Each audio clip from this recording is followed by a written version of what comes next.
about to leave, already packing.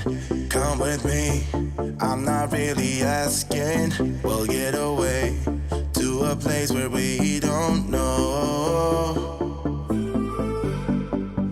About to see the world in action, what we can be, life with no distractions. We'll get away, this is what we waited for. Take my hand, we'll make it somehow. We can't miss out.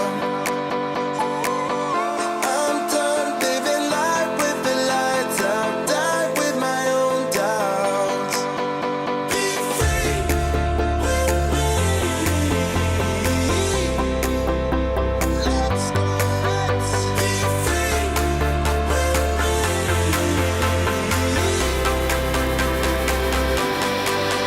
Be free.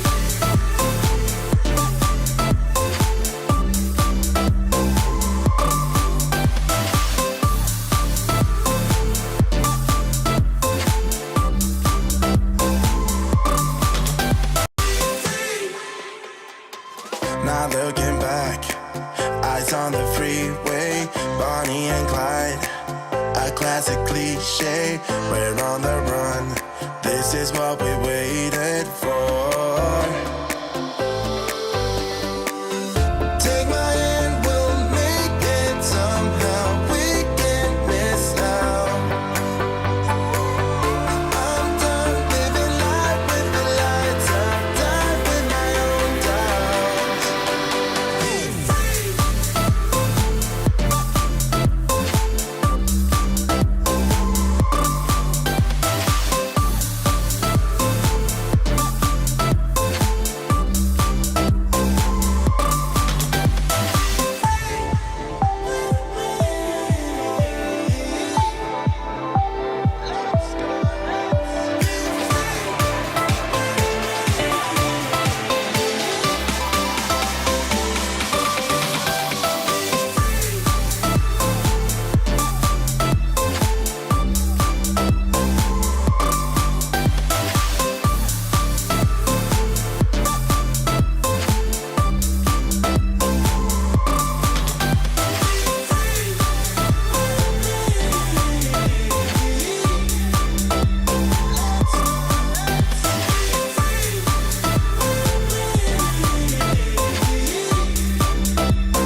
Hello, good evening, and I am joined today, as ever, by Vicky and also by Sarah.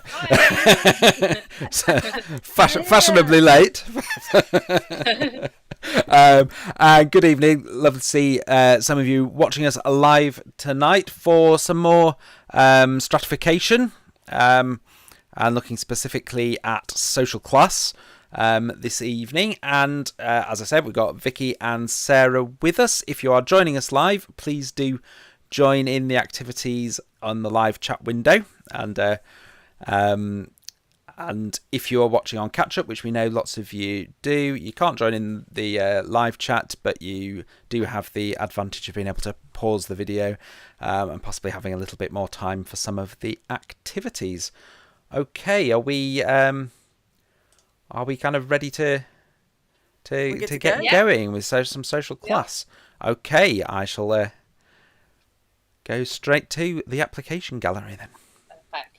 Fantastic. So we're kicking off today with an application gallery, and in a moment you're going to see an image, and your challenge here is to comment on which topics you think this image could relate to. And remember, we're thinking about socio-economic class or social class. Let's have a look at that image. Here we go. So we've got timer is on. We've got a bit of a tightrope situation here. Which kind of topics might we be able to link from our socio-economic class knowledge to this image? Got people wearing two different colours. Could that be relevant?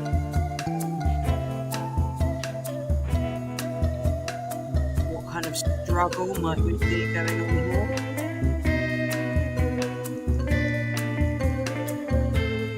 And you've got 30 seconds left.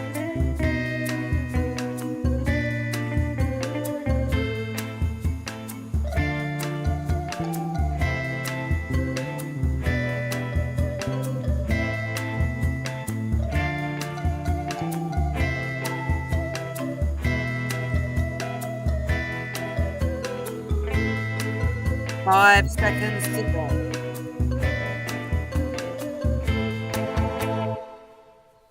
There we go. And that's the time up. So we can see some brilliant suggestions coming through there. So thank you for those. Let's have a look at some of our suggestions. If we can have the answers, please, Duncan. There we go. So we've definitely got a struggle going on there, haven't we? So there's a tightrope kind of theme to the image. So power struggles. Could this be between the ruling class and the working class? Or you might have referred to them as the bourgeoisie and the proletariat. Could this be between the bosses and their workers? So those who have the factors of production and those who are being exploited to create, to have this production happening. Could be between rich and poor. Could be between men and women. So you may have applied a patriarchy theme to this, as well as socio-economic class. And of course, the two intersect. So I'm going to hand over to Vicky for a 60-second challenge. Thank you very much. So we're going to test your knowledge with some of the key terms associated with socio-economic class, which you would have met probably fairly early on in the stratification topic. So with our 60-second challenge, you have 60 seconds to match the key terms and the definitions. So what you just need to do is pop the letter and the number that you think is correct into the chat window. So 60 seconds on the timer is hopefully going to start now.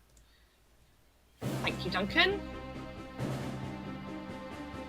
So we've got class struggle, the means of production, the bourgeoisie, proletariat, capital and surplus value. So which definition goes with which key term?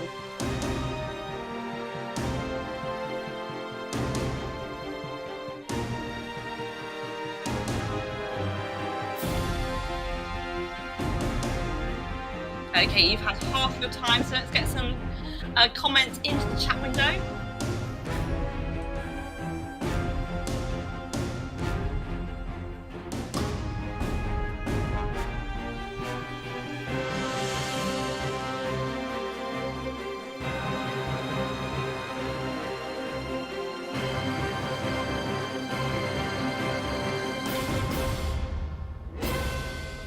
Excellent. If you need to pause to give yourself a bit more time, then please do. If you're watching on catch up, obviously if you're watching live, you can't do that. Some good comments coming into the chat window. So Duncan, can we just see whether people are correct in their answers? Of course. Thank you.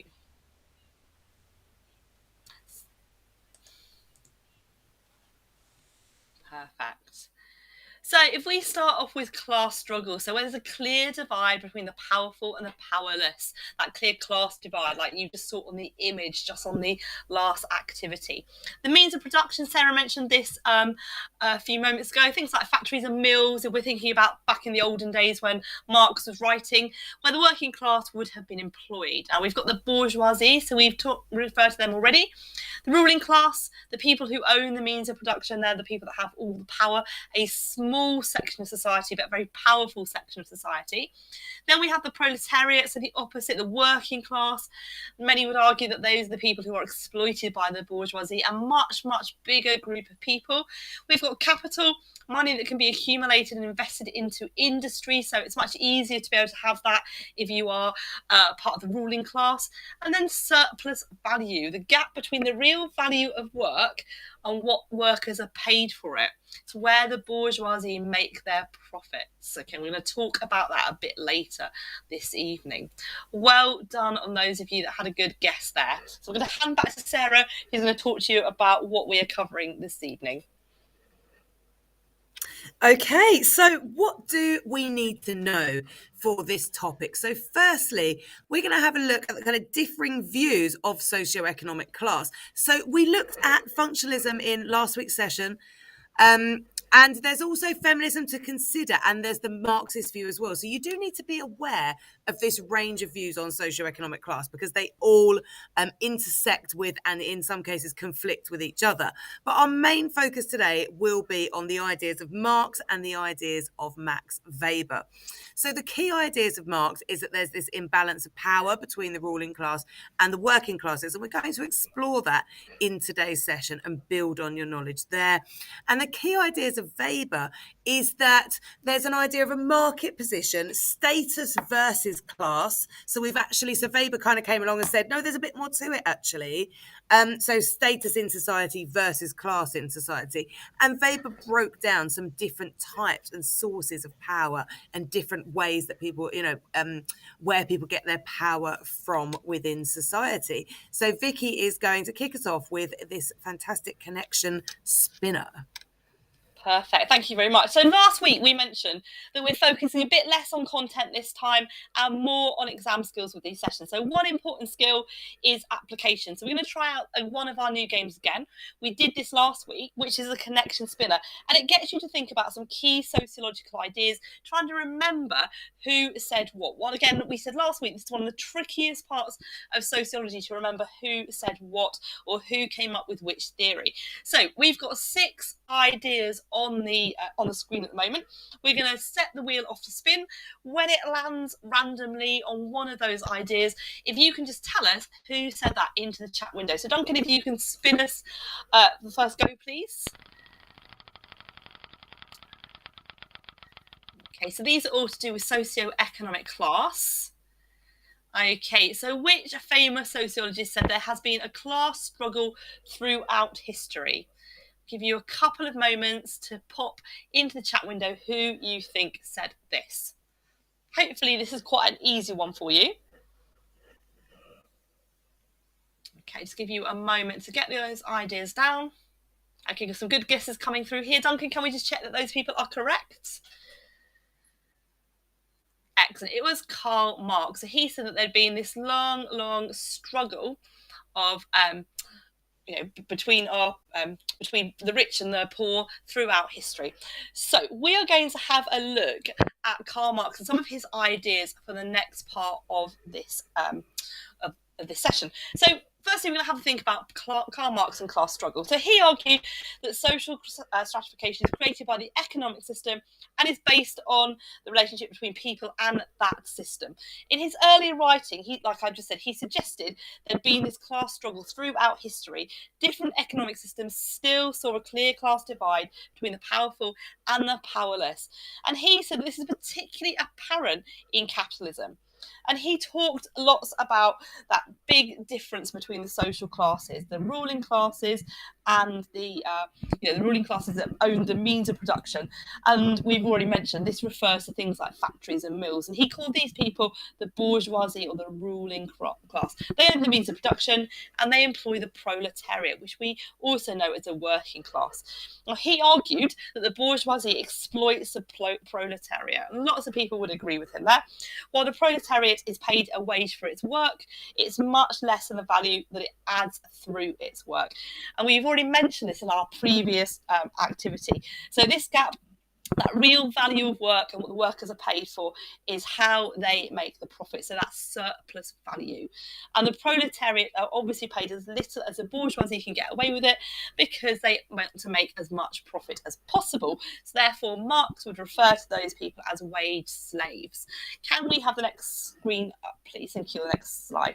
Perfect. So he talked a lot about capital and industry. So how did the bourgeoisie get to own the means of production? So why were they in charge of the factories and the mills and everything else back at the time when Marx was writing? Well, simply because they had capital. So we've mentioned what capital was a minute ago.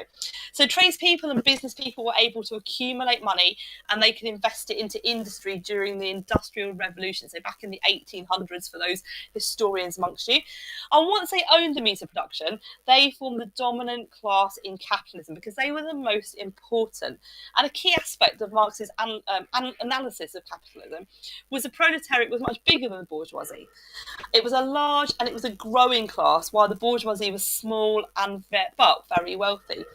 So I guess the next question would be, why did the proletariat put up with being exploited for so long? So let's have a look.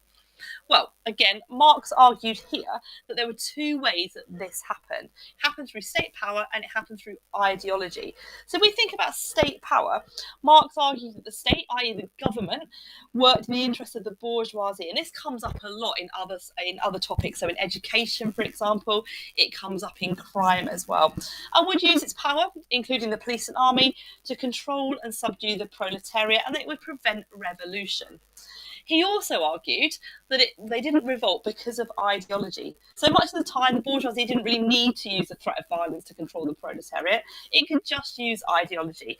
So carefully creating that illusion that inequality was inevitable or fair. It was just part of life, and we just would get used to it.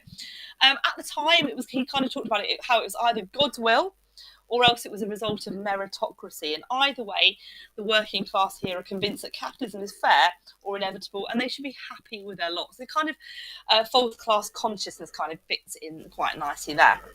Now, one thing that Karl Marx did think is he thought that eventually would be a downfall of capitalism, that it would eventually cause its own downfall.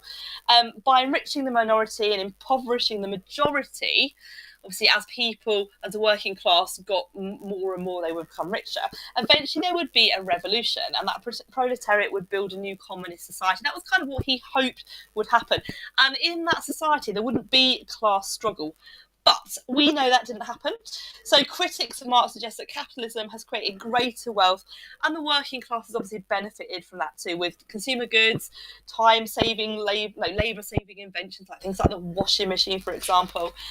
But also, it would point out the possibility of social mobility. So people from working class backgrounds can reach the top through hard work and talent, which is obviously we know as meritocracy, that we talked about a lot last week when we were looking at the functionalist view of society. Okay, I'm going to hand over to Sarah for another game of the connection spinner. Okay, so we've got our connection spinner here. We don't know where it is going to land. You can see some different statements there have come up from sociological thinkers. Let's see where it lands. Well, where's it going to stop? Okay. So who told us that power comes from three main sources? So I mentioned earlier on in the session that there was somebody who looked at the sources where power comes from. Who do we think that might be? Okay, let's reveal the answer there. It was, in fact, Max Weber. So if that's left you scratching your head thinking, I don't know enough about Max Weber, then don't worry, because we're going to have a deep dive into Weber's theories right now.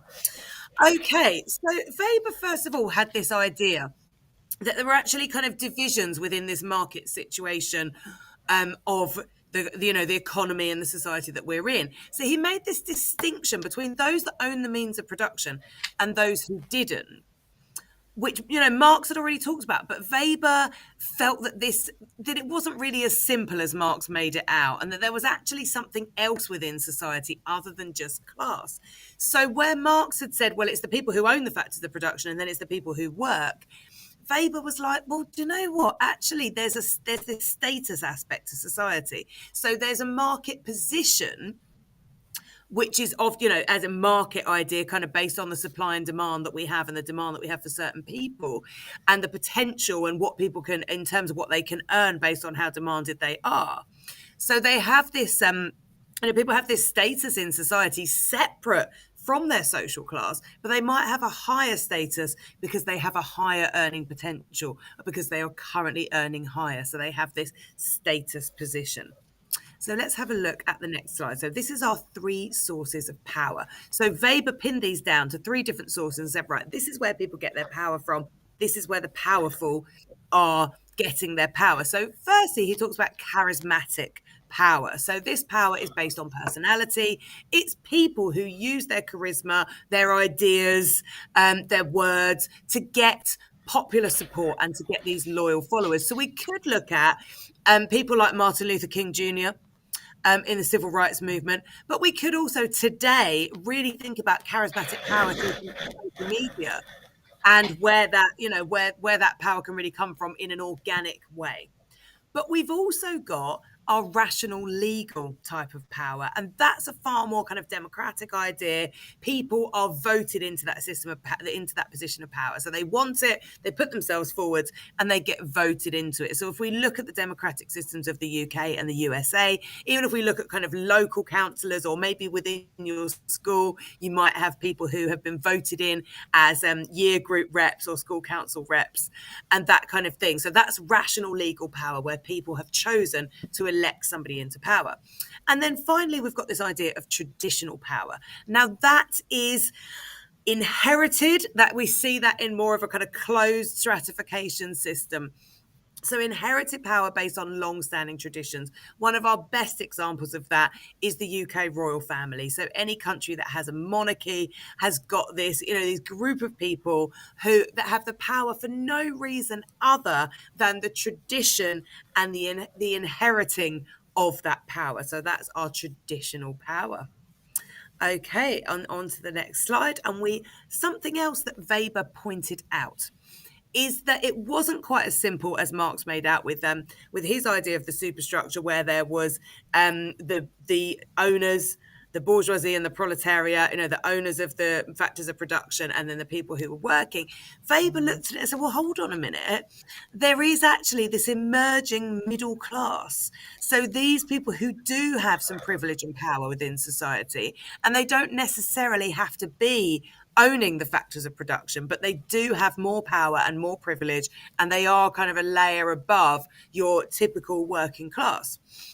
And Weber actually said, well, sorry, Marx, but this middle class is one of the reasons that there won't be a workers' revolution, because these people might be workers in some way, but they also want to protect their privilege that they have within society. So where Marx focused on two classes, Weber kind of gave us an extra layer there. Okay, and we are ready to hand over to Vicky to have a go at some evaluation skills. Thank you very much. That was excellent.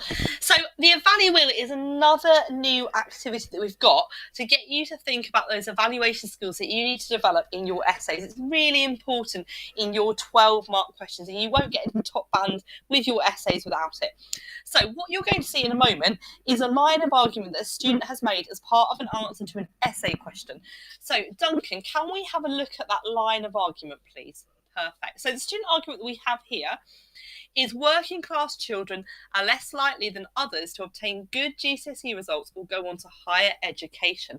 So this is a student argument here, and we're going to have a think about what sort of evaluation skills we could use with this line of argument. Now, this line of argument could be in response to a question about to what extent social class still affects life, perhaps writing from a Marxist viewpoint.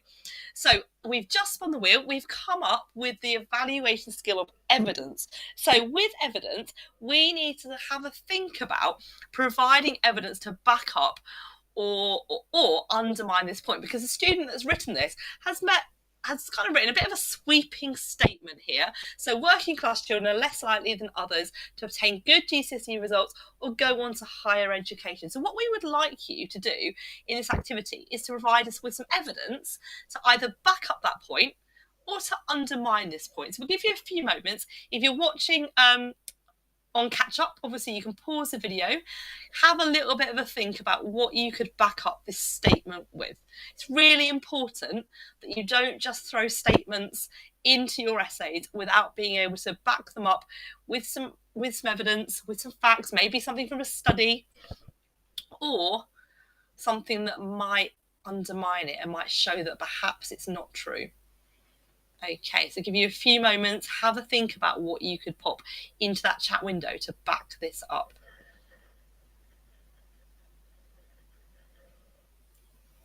Okay, we've got some interesting answers coming through. Well done. Okay, Duncan, can we have some ideas up on the screen, please? Perfect. So, for example, we could write, poorer children may be disadvantaged by material deprivation. Now, we've talked about this a lot in previous sessions, back in the revision blast of the last academic year, but also last year last term when we were looking at education in our study streams. Higher social classes are more likely to afford private education, which will give them advantages. An even better answer, we've got some ideas coming through, would be some examples of those advantages. Higher social classes are able to pass on cultural and social capital to their children, and the middle class parents understand rules of the game. There's some really good work done by Diana Ray and Becky Francis on this, about those middle class mothers that can sort of get their own way a little bit with school because they understand how to play the system, all sorts of things there. Some good ideas coming through in the chat, actually better than what we've got on the screen at the moment. Have we got another one of these, Duncan? I think we're going to spin the wheel again. Excellent. So this student argument this time is UK society is meritocratic and social mobility is evident. So something that functionists would definitely agree with. Would Weber and Marx agree? I'm not so sure. So let's spin the wheel and see what evaluative skill we're looking at this time. And again, this statement could be from the same essay before about social class still affecting life. Okay, so limitations this time. So what extent is this true? So what we're kind of looking for this time is some arguments about that maybe disprove this statement. So UK society is meritocratic and social mobility is evident. And certainly Marxists would argue that society wasn't particularly meritocratic and social mobility was not evident. So what could they say as part of their argument? Again, we'll give you a few moments. If you're watching on catch up, then you can pause and have a little bit of a think. But again, like we say, it's really important to back up your arguments, get some evaluation in there.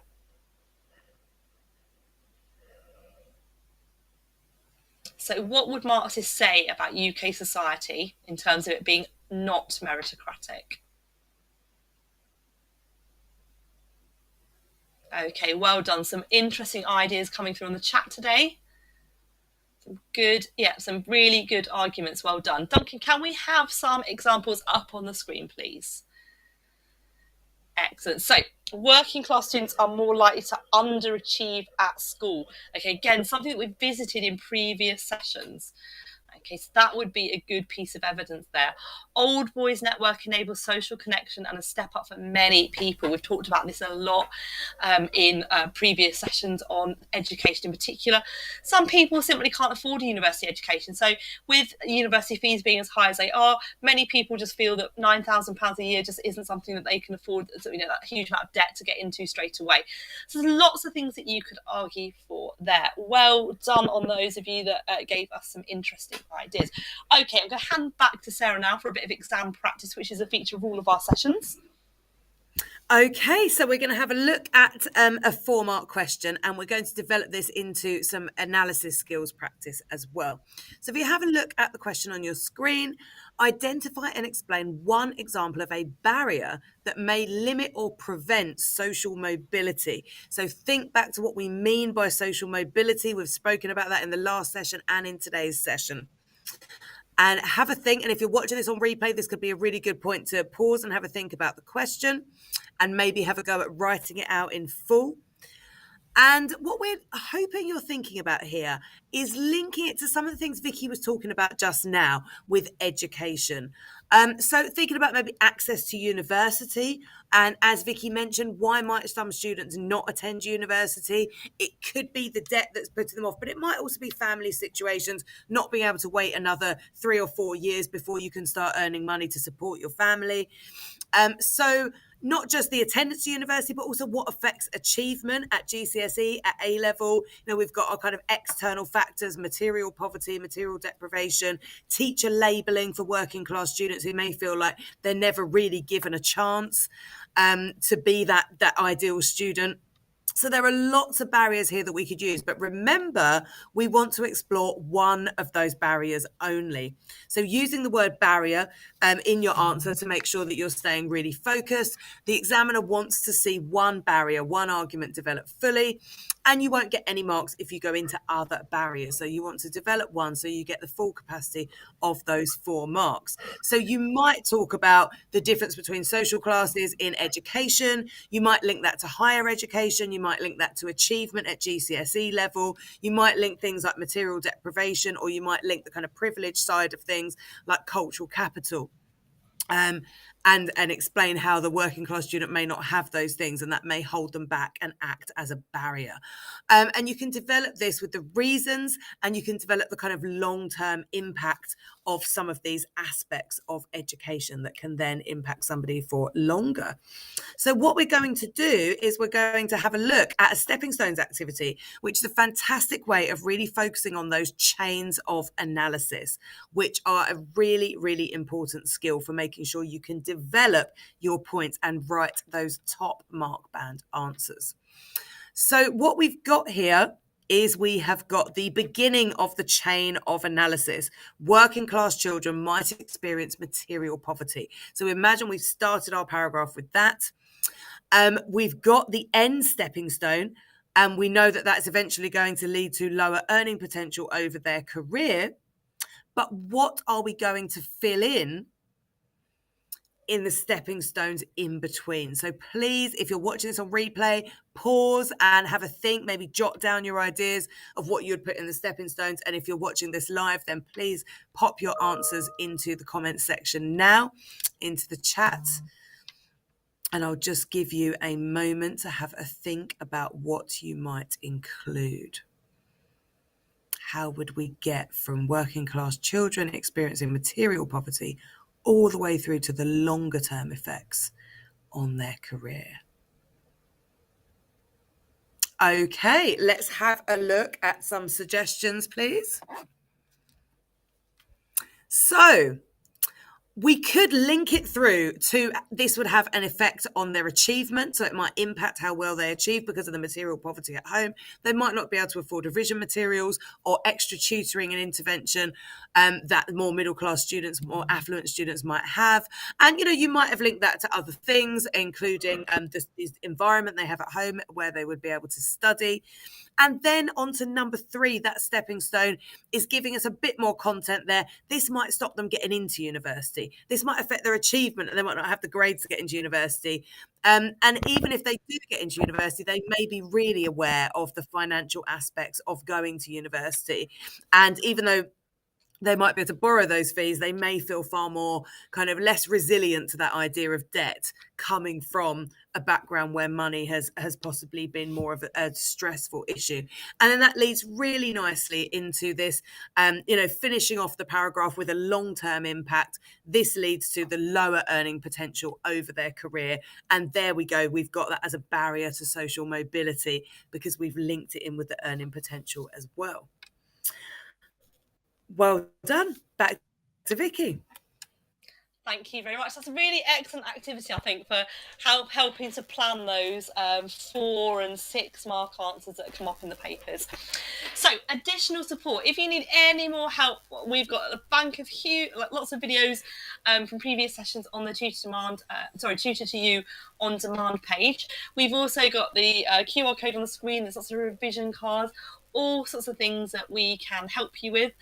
But yeah, please have a look through our previous sessions because there are plenty of them. And I think we've pretty much covered the entire spec 2 or 3 times over. So well done. Thank you for joining. And hopefully next week, join in.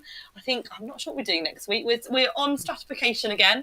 But off the top of my head, I can't quite remember what session we are putting into place. And of course, we may this time next week have a bit more information about we'll have the advanced information, won't we? So that might steer us a little bit in terms of future sessions and what topics to focus on. Great session, brilliant stuff, an exam gold from Vicky and Sarah there, and some good contributions from our live audience, and we'll see you next week. Thanks, guys. Bye-bye. Thank you. Oh, just quickly, if you enjoyed it, please stick your thumbs up and do subscribe so you find out about future sessions. Okay, bye, guys. Thank you.